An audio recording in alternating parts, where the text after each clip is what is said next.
नमस्कार, सुप्रभात. मी श्वेता. तुम्ही पाहताय न्यूज 18 लोकमत. बुलेटिनमध्ये तुमचं स्वागत. आणि पुढच्या अर्ध्या तासात बातम्यांचा वेगवान आढावा घेऊयात स्पीड न्यूजमध्ये.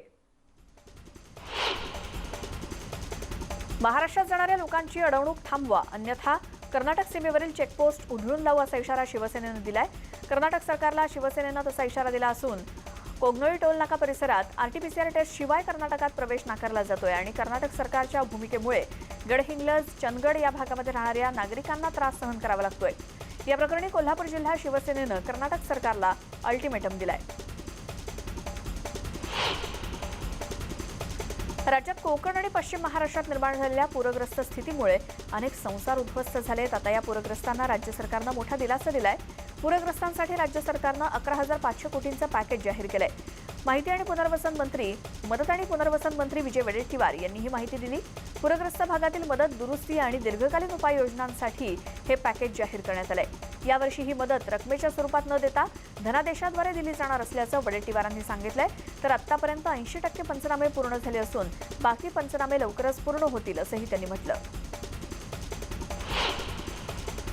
राज्य सरकारनं जाहीर केलेल्या या मदतीवर भाजपचे नेते आणि विधान परिषदेचे विरोधी पक्षनेते प्रवीण दरेकरांनी टीका केली. सरकारला मदत द्यायला उशीर झालाय, दस्तावेज वाहून गेले, ओले झाले, तुम्ही हे सगळं करणार असाल तर काही उपयोग नाही. राज्यपाल हे घटनात्मक प्रमुख आहेत, त्यांना अधिकार आहेत. त्यांनी एखाद्या ठिकाणी जाऊन माहिती हवी असेल तर त्यांनी घेतली, त्यात चुकलं काय असा सवाल प्रवीण दरेकरांनी उपस्थित केला. भाजप नेते आशिष शेलार यांनी देखील राज्य सरकारवर टीका केली. मुख्यमंत्री स्वतः म्हणाले होते की मी पॅकेज नाही तर मदत देणारा मुख्यमंत्री आहे, त्यामुळे मुख्यमंत्री स्वतःच्या शब्दावरून फिरले की काय? या अगोदर तोक्ते आणि निसर्ग चक्रीवादळात दिलं तेच जनतेला अजूनही पोहोचलेलं नाही. घोषणा करतात पण मदत पोहोचवत नाहीत. अशा ठाकरे सरकारच्या पॅकेजवर जनता विश्वास ठेवेल का असा सवाल शेलारांनी उपस्थित केला. काँग्रेसचे प्रदेश उपाध्यक्ष हुसेन दलवाई यांनी महाविकास आघाडी सरकारला घरचा आहेर दिलाय. एकीकडे राज्य सरकारनं पूरग्रस्तांसाठी 11,500 कोटींच्या पॅकेजची घोषणा केली, मात्र पॅकेजच्या बाबतीत कोकणावर अन्याय झालाय असं मत त्यांनी व्यक्त केलं. ते न्यूज 18 लोकमतशी बोलत होते. एमपीएससी आयोगाच्या सदस्य नियुक्ती विलंब वादावरून आता थेट राज्यपालांनी अजित पवारांवर पलटवार केला. एमपीएससी परीक्षार्थींनी 31 जुलैनंतर क्या हुआ तेरा वादा असं म्हणत थेट अजित पवारांनाच टार्गेट केलं होतं. त्यावर खुलासा देण्यासाठी रोहित पवार मैदानात उतरले. एमपीएससी आयोग नियुक्तीसंबंधी यादी अजित पवारांनी यापूर्वीच राज्यपालांकडे पाठवली असल्याचं ट्विट करत अजित पवारांनी आपला शब्द पाळल्याचा दावा केला होता. थोडक्यात पवारांनी या विलंबासाठी मी नाही तर राज्यपाल जबाबदार असल्याचं सूचित केलं होतं. पण त्यावर राज्यपालांनी थेट ट्विटद्वारेच पलटवार करून आपल्याकडे यासंबंधीची माहिती ही मुळात 2 ऑगस्टला प्राप्त झाल्याचं सांगून अजित पवारांना उघड पाडण्याचा प्रयत्न केलाय. त्यामुळे राज्यपाल आणि सरकारमधलं ट्विटर वॉर रंगलं. पुणे महानगरपालिकेतील सत्ताधारी भाजपला राज्य सरकारनं दणका दिलाय. 23 गावांच्या विकास आराखड्यासाठी तयार केलेल्या समितीला उच्च न्यायालयानं अंतरिम स्थगिती दिली आहे.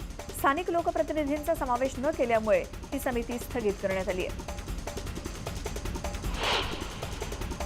भाजपच्या नेत्या चित्रा वाघ यांच्यावरती गुन्हा दाखल झालाय.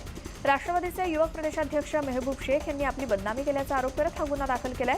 मेहबूब शेख यांच्यावर एका तरुणीनं बलात्काराचा गुन्हा दाखल केला होता. या प्रकरणात भाजपनं रान उठवलं होतं आणि मेहबूब यांच्यावरती गुन्हा दाखल असताना त्यांना अटक करण्यात आलेली नाही. उलट महाविकास आघाडी सरकार बलात्काराला पाठीशी घालण्याचा प्रयत्न करत असल्याचा आरोप चित्रा वाघ यांनी केला होता. गृह खातं राष्ट्रवादीकडेच असल्यानं पोलिसांवर दबाव टाकला जात असल्याचाही आरोप वाघ यांनी केला आणि याचवरून मेहबूब शेख यांनी हा गुन्हा दाखल केलाय. चिपळूणमधील पुरात व्यावसायिकांचं मोठं नुकसान झालं. चिपळूण मेजर कलेक्शनचे मालक अरुण भोजने जवळपास 50 लाखांचा माल भिजल्यामुळे तो खराब झालेला आहे त्यांचा आणि भिजलेल्या कपड्यांमुळे प्रचंड दुर्गंधी सुद्धा सुटली आहे. मात्र विमा कंपन्यांना पुरावा देण्यासाठी व्यावसायिकांना त्रास सहन करत त्यांचं आरोग्य धोक्यात घातलं जात आहे. दरम्यान मुख्यमंत्र्यांनी विमा कंपन्यांना ताकीद देऊन सडलेल्या मालाचा तत्काळ पंचनामा करत विल्हेवाट लावण्याची मागणी चित्रा वाघ यांनी केली. सारथी संस्थेमार्फत मराठा समाजातील युवक युवतींच्या हितासाठी नवीन उपक्रम राबवण्याची मागणी जलसंपदा मंत्री जयंत पाटील यांचे चिरंजीव प्रतीक पाटील यांनी केली. प्रतीक पाटील यांनी उपमुख्यमंत्री अजित पवार यांची भेट घेऊन निवेदन दिलंय. त्यामुळे प्रतीक पाटील सामाजिक क्षेत्रात कार्यरत होत असल्याच्या चर्चा सुरू झाल्यात.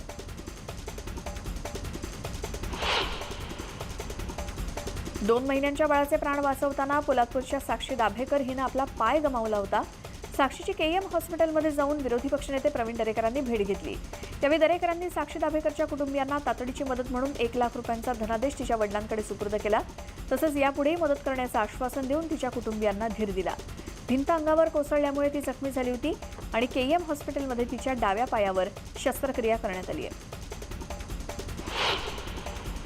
विरोधी पक्षनेते प्रवीण दरेकर यांनी नायगाव पोलीस वसाहतीला भेट दिली आणि पाहणी केली. तिथल्या कुटुंबियांना हाकलण्याचा प्रयत्न आयपीएस लॉबी करत असल्याचं त्यांनी म्हटलं. त्याचबरोबर पोलीस कॉलनी रिकामी करण्याची नोटीस दिली, मात्र अन्य सुविधा पुरवल्या गेलेल्या नाहीत असंही ते म्हणाले. कॅबिनेट बैठकीत राज्यपालांनी केलेल्या हस्तक्षेपानंतर कॅबिनेट बैठकीत सर्वच मंत्र्यांनी नाराजी व्यक्त केली होती आणि या नाराजीनंतर राज्याचे मुख्य सचिव सीताराम कुंटे हे देखील राजभवनावरती गेले होते. मंत्र्यांच्या नाराजीबाबत कुंटेंनी राज्यपालांना कळवलंय आणि नवाब मलिक यांनी नाराजी व्यक्त केली होती आणि ते राज्यपाल आहेत, मुख्यमंत्री नाहीत असं नवाब मलिक यांनी राज्यपालांवरती टीका करताना म्हटलं होतं. शिवसेनेचे खासदार संजय राऊत दिल्लीमध्ये जोरदार फटकेबाजी करत असतानाचा व्हिडिओ समोर आलाय. 14 विरोधी पक्षांच्या सुमारे 100 खासदारांची राहुल गांधींनी बैठक बोलावली होती. यावेळी संजय राऊतांनी चाय पे चर्चावरून पंतप्रधानांना जोरदार टोला लगावला. पंतप्रधानांनी चाय पे चर्चेसाठी बोलावलं तर अवश्य जावं, मात्र आम्हाला तर कुणी पाणी देखील विचारत नाही असं राऊत म्हणाले. राऊतांच्या प्रत्येक वाक्याला उपस्थितांनी चांगलीच दाद दिली. मॉल्समध्ये खरेदी करण्यासाठी मुंबईकरांना अजूनही प्रतीक्षाच करावी लागणार आहे, कारण मॉल्स बंदच राहणार असल्याचं पालिकेनं स्पष्ट केलंय. त्यामुळे आणखी काही दिवस मॉल्स बंदच राहणार आहेत. आता बातमी आहे गायक सुरेश वाडकर यांनी केलेल्या धक्कादायक आरोपांची. मी सुद्धा भूमाफियांचा पीडित असल्याचं गायक सुरेश वाडकरांनी सांगितलं. गेल्या 12 वर्षांपासून भूमाफियांकडून मला त्रास होत असल्याचा आरोप नाशिकमधल्या एका कार्यक्रमात सुरेश वाडकरांनी केल्यानं मोठी खळबळ माजली आहे. नाशिकमध्ये मी जमीन घेतली आणि माझी झोप उडाल्याचं वाडकर म्हणाले. महाराष्ट्रात झिका व्हायरसचा पहिला रुग्ण पुण्यात आढळला असून हा व्हायरस डासांपासून मानवी शरीरात प्रवेश करतो. त्यामुळे नवी मुंबई महानगरपालिकेनं सतर्क राहत नवी मुंबईत या व्हायरसची उत्पत्ती होऊ नये यासाठी प्रयत्न करावे अशी मागणी आमदार गणेश नाईक यांनी केली. स्वच्छ भारत सर्वेक्षण दरम्यान नवी मुंबईत अनेक ठिकाणांची स्वच्छता करण्यात आलेली असली तरी डासांची उत्पत्ती होणार नाही यासाठी फवारणी करत योग्य उपाययोजना राबवण्यात याव्यात अशी मागणी आमदार गणेश नाईकांनी मनपा आयुक्त अभिजित बांगर यांची भेट घेऊन केली आहे. अर्धन्यायिक आदेशांमध्ये प्रशासकीय यंत्रणांनी अथवा मंत्र्यांनी हस्तक्षेप करू नये असा सक्त ताकीदवजा आदेश मुंबई उच्च न्यायालयाच्या औरंगाबाद खंडपीठाने दिलाय.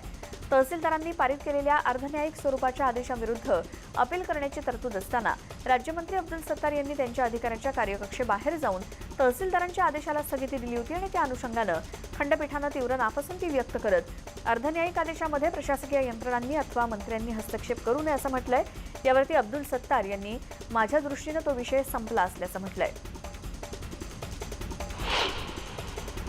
जळगावातील मुक्ताईनगर तालुक्यात हरताळे गाव हे डोंगराजवळ वसलेलं आहे. डोंगराच्या पायथ्याशी मोठी वस्ती आहे.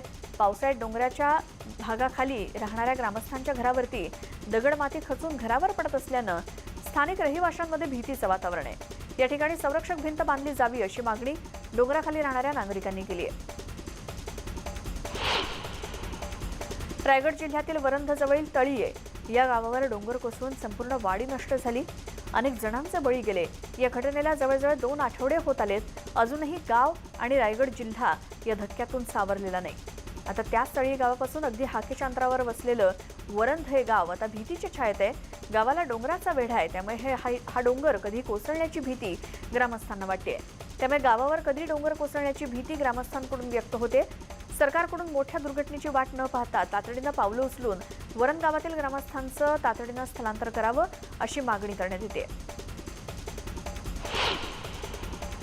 रायगड जिल्ह्यातील तळीयेत डोंगर कोसळून झालेल्या दुर्घटनेतील मृत 84 जणांना नातेवाईकांनी श्रद्धांजली वाहिली.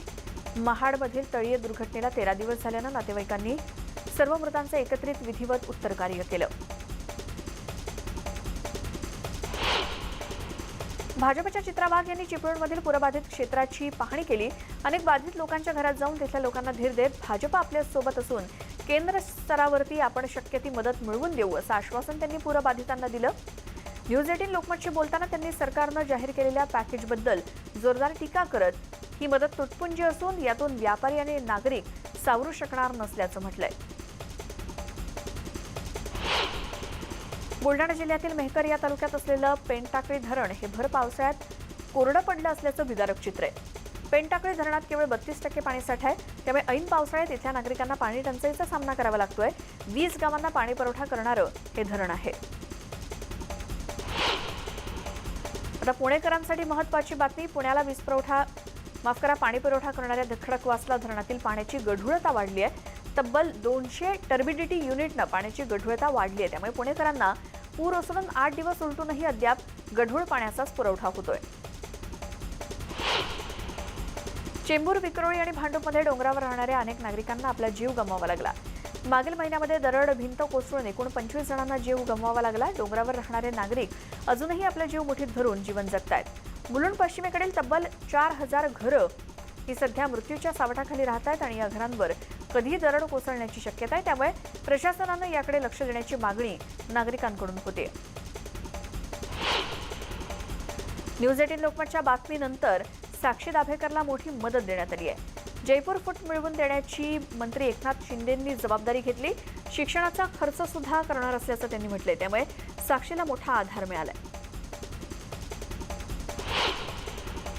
तोकडे कपडे घातल्यामुळे मारहाण केल्याचा आरोप करण्यात आलेला आहे. कल्याणमधील मलंगड भागातील ही घटना असून मलंगडाच्या पायथ्याशी तरुणींना मारहाण करण्यात आल्याचा धक्कादायक प्रकार घडलाय. 6 ते 7 जणांनी बेदम मारहाण केल्याची माहिती समोर आली आहे. पुण्यामध्ये एका मद्यधुंद तरुणीचा टिळक रस्त्यावरील हिराबाग चौकामध्ये धिंगाणाच सुरू होता. मद्यधुंद अवस्थेतील या तरुणीनं रस्त्यावर झोपून अक्षरशः वाहतूक अडवण्याचा प्रयत्न केला. यावेळी जोरजोरात ती बडबडत होती. पोलिसांनी घटनास्थळी धाव घेऊन या तरुणीची समजूत काढून तिला बाजूला करण्याचा प्रयत्न केला. मात्र ती पोलिसांचंही ऐकण्याच्या मनस्थितीत नव्हती. विविध माध्यमातून जनसामान्यांपर्यंत पोहोचलेल्या मुंबईतील एका पोलीस कर्मचाऱ्याची चर्चा सध्या सुरू आहे. आपल्या अफलातून नृत्य कौशल्यानं ते सर्वांचीच मनं जिंकतायत. मुंबई पोलीस दलातील या स्टार डान्सरचं नाव आहे अमोल कांबळे. भल्या डान्सर्स किंवा डान्स करणाऱ्यांचा आणि कलाकारांचा डान्स सुद्धा अमोल कांबळे यांच्या या डान्सपुढे फिका ठरतोय. त्यांचा एकंदर अंदाज, चेहऱ्यावरील हावभाव आणि गाण्यातील ठेक्यावर थिरकणारे त्यांचे पाय पाहिले की नकळतच हा व्हिडिओ पाहणाऱ्यांच्याही चेहऱ्यावरती हसू उमटतंय. अहमदनगर जिल्ह्यामध्ये एक्साईजच्या कोठडीत असलेल्या आरोपीचा अपघातामध्ये मृत्यू झालाय. पोलीस कोठडीत असताना आरोपी पळालाच कसा? त्याचा मृत्यू अपघातात झालाय की काही घातपात आहे असा सवाल नातेवाईकांनी उपस्थित केला. राहता शहरातील जनार्दन बंडीवार या 45 वर्षीय तरुणाला 2 दिवसांपूर्वी राज्य उत्पादन शुल्काच्या कोपरगाव विभागीय अधिकाऱ्यांनी कारवाई केली आणि या अपघातामध्ये त्याचा मृत्यू झालाय. उल्हासनगरमधील मोठी बातमी समोर आली. उपायुक्तांच्या सहीचं बनावट नियुक्तीपत्र तयार करून अनेकांची फसवणूक केल्याची घटना घडलेली आहे. नियुक्तीपत्र देऊन अनेकांची फसवणूक केलेली असून पालिका कर्मचाऱ्यांसह एकाला अटक करण्यात आली आहे. कैलास शेडगेसह साथीदाराला अटक झाली आहे.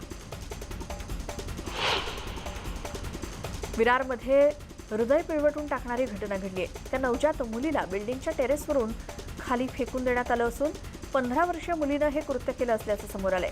विरारमधील यशवंतनगर परिसरातील तुलिप सोसायटीमधली ही घटना आहे. बाळाची प्रकृती चिंताजनक आहे. स्थानिकांनी या बाळाला रुग्णालयात दाखल केलं. अर्नाळा सागरी पोलिसांचा तपास सुरू आहे. मुंबईमध्ये जोगेश्वरी विक्रोळी लिंक रोडवर अपघात झाला असून कंटेनर चालकाचा ताबा सुटल्यानं हा अपघात झाला. बेस्टच्या बसला सुद्धा कंटेनरनं जोरदार धडक दिली असून अपघाताचा थरार सीसीटीव्हीत कैद झालाय. अपघातानंतर कंटेनर चालक मात्र फरार झालाय.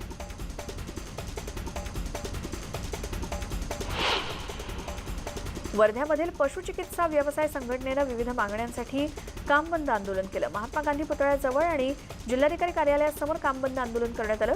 पशुसंवर्धन अधिकारी, पंचायत समिती या पदाचं रूपांतर तालुका पशुसंवर्धन अधिकारी करण्याची मागणी आंदोलकांनी केली. वर्ध्यामध्ये रस्ता रुंदीकरणासाठी तब्बल 4000 झाडांची कत्तल करण्यात आली. वर्ध्याच्या दत्तपूर ते आरती चौकापर्यंत रस्त्याचं काम सुरू आहे. त्यामुळे ही झाडं तोडण्यात आली असून पर्यावरणवादी आणि वृक्षतोड बचाव समिती कुठे गेली असा सवाल स्थानिकांनी विचारलाय. चंद्रपूर जिल्ह्यातील सावली वनपरिक्षेत्रामध्ये धुमाकूळ घालणाऱ्या बिबट्या अखेर जेरबंद झालाय. पहाड बुद्रुक, वाघोली, बुटी, सामदा या परिसरात गेल्या आठवड्याभरापासून त्यानं धुमाकूळ घातला. त्यामुळे नागरिक सध्या दहशतीखाली आहेत. कामिका एकादशी निमित्तानं पंढरपुरात विठ्ठल मंदिरात आकर्षक फुलांची आरास करण्यात आली। झेंडू आणि अष्टरच्या मोगरा, गुलाब या फुलांनी सुद्धा विठ्ठल रुक्मिणीचा गाभारा सजवण्यात आलाय। विठुरायाचा आणि रुक्मिणी मातेचा गाभारा, सभामंडप, सोळखांबी या सगळ्याच ठिकाणी आकर्षक फुलांच्या माळा लावण्यात आल्यात। बार्शीचे विठ्ठल भक्त श्रीकांत शिवाजी गणगले यांच्याकडून ही मंदिर सजावट करण्यात आली आहे।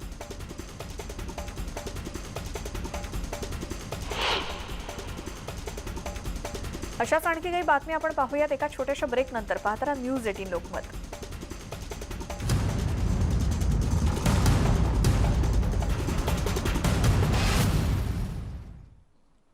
ब्रेक नंतर बुलेटिन मध्ये तुमचं स्वागत। पुन्हा पाहूयात स्पीड न्यूज। देशामध्ये कोरोनाची दुसरी लाट संपण्यासाठी बराच वेळ लागणार असल्याचं केंद्रीय आरोग्य मंत्रालयानं सांगितलं। आरोग्य मंत्रालयानं 8 राज्यांच्या आर व्हॅल्यूबाबत चिंता व्यक्त केली आहे, तर केरळ, तामिळनाडू, हिमाचल प्रदेश आणि कर्नाटक सारख्या राज्यांमध्ये आर व्हॅल्यू जास्त आहे आणि विशेषतः केरळमधली स्थिती अत्यंत चिंताजनक असल्याचं केंद्रीय आरोग्य मंत्रालयानं सांगितलं। त्रिपुरातील भारत-बांगलादेश आंतरराष्ट्रीय सीमेवरील मंगळवारी बीएसएफ गस्ती पथकावर एनएलएफटीच्या दहशतवाद्यांनी केलेल्या हल्ल्यामध्ये एक उपनिरीक्षक आणि जवान शहीद झाले। त्रिपुराच्या धलाई जिल्ह्यामध्ये जवान आणि दहशतवाद्यांमध्ये चकमक झाली आणि दहशतवाद्यांनी हल्ला चढवतानाच जवानांनी त्याला चोख प्रत्युत्तर दिलं। आरसीनाथ सीमा चौकीजवळ हा संघर्ष झालाय। राजस्थानमधील सवाई माधोपूर इथे मुसळधार पाऊस पडला आणि जोरदार पडलेल्या या पावसामुळे अनेक ठिकाणी पूर परिस्थिती निर्माण झाली।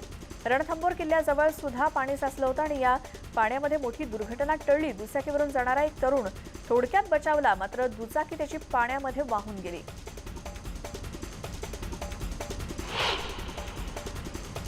सीआयएसएफच्या जवानाकडून माणुसकीचं अनोखं दर्शन घडलेलं आहे। जखमी असलेल्या मुलीचं शरीर आपल्या शर्टनं त्यानं झाकलं, तसंच जखमी मुलीला तातडीनं रुग्णालयात नेलं। दिल्लीच्या जनकपुरी मेट्रो स्टेशनवर एका मुलीनं मेट्रोसमोर उडी मारून आत्महत्येचा प्रयत्न केला। यावेळी जखमी अवस्थेत असलेल्या मुलीला सीआयएसएफच्या एका जवानानं माणुसकी दाखवत मदत केली।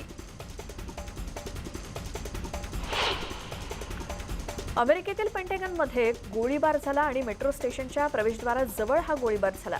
गोळीबारानंतर परिसरात पोलिसांचा बंदोबस्त असून पेंटागन तात्पुरतं बंद करण्यात आलं। भारताला harpoon joint common test set म्हणजेच JCTS यंत्रणा विकण्यास अमेरिकेनं मंजुरी दिली आणि या संचाची किंमत $8.2 कोटी असून त्यामुळे दोन्ही देशातील द्विपक्षीय सामरिक संबंध सुधारणार असून हिंद प्रशांत क्षेत्रामध्ये भारत हा प्रमुख संरक्षण भागीदार ठरणार आहे। पेंटागॉनच्या संरक्षण सुरक्षा सहकार्य संस्थेनं हाच संच भारताला देण्यास हिरवा कंदील दिल्यानंतर आता त्याबाबतची अधिसूचना अमेरिकी काँग्रेसमध्ये मंजूर केली जाणार आहे। हार्पून ही जहाज विरोधी क्षेपणास्त्र संच मालिका आहे। चीनमध्ये 2019 मध्ये ज्या वुहानमधून कोरोनाची सुरुवात झाली होती तिथे आता पुन्हा एकदा चाचण्यांचं प्रमाण वाढवण्याचे आदेश देण्यात आले। वुहानमध्ये 3 रुग्ण सापडले असून वर्षभरात प्रथमच देशात हे रुग्ण सापडलेले आहेत आणि त्यामुळे चिंता व्यक्त होते। भारत इंग्लंड याच्यातील 5 सामन्यांच्या कसोटी मालिकेतील पहिली लढत आजपासून नॉटिंगहम या ठिकाणी प्रेक्षकांच्या उपस्थितीत खेळवण्यात येणार आहे। दुपारी 3:30 वाजता सामन्याला सुरुवात होईल। विराट सेना विजयाच्या निश्चयानंच मैदानात उतरणार आहे। टोकियो ऑलिम्पिकची प्रथमच उपांत्य फेरी गाठून भारतीय महिला संघानं इतिहास घडवला आणि आज अर्जेंटिनासोबत भारतातील महिला हॉकी टीमची लढत होणार आहे। सारानं नुकताच शेअर केलेल्या एका व्हिडिओमध्ये आणि हा व्हिडिओ सोशल मीडियावरती चांगलाच व्हायरल होतो। यात ती तिच्या आई आणि वडिलांची माफी मागताना दिसते। सारानं तिच्या इंस्टाग्रामवर एक व्हिडिओ शेअर केला। या व्हिडिओमध्ये खाली तिनं आई बाबा मी तुमचं नाक कापलं असं कॅप्शन दिलंय। या व्हिडिओमध्ये साराच्या नाकाला दुखापत झाल्याचं दिसून येत आहे।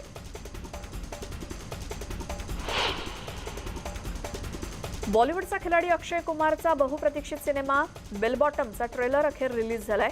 सिनेमाच्या संपूर्ण टीमनं 3 जुलैला दिल्लीतून ट्रेलर रिलीज केला आणि 19 ऑगस्ट 2021ला बेल बॉटम हा चित्रपट प्रदर्शित होणार आहे। या सिनेमाच्या दमदार ट्रेलरमुळे आता प्रेक्षकांची उत्सुकता वाढली आहे। एका सत्य घटनेवर आधारित हा सिनेमा असून भारतीय विमानाच्या अपहरणाचा थरार या सिनेमामध्ये पाहायला मिळणार आहे।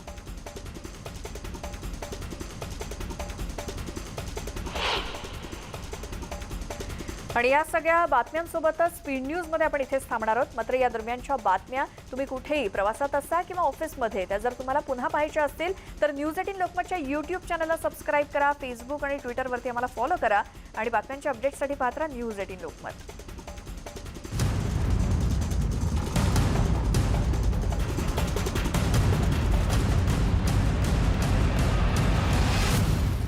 नागरिकांनी लॉकडाऊन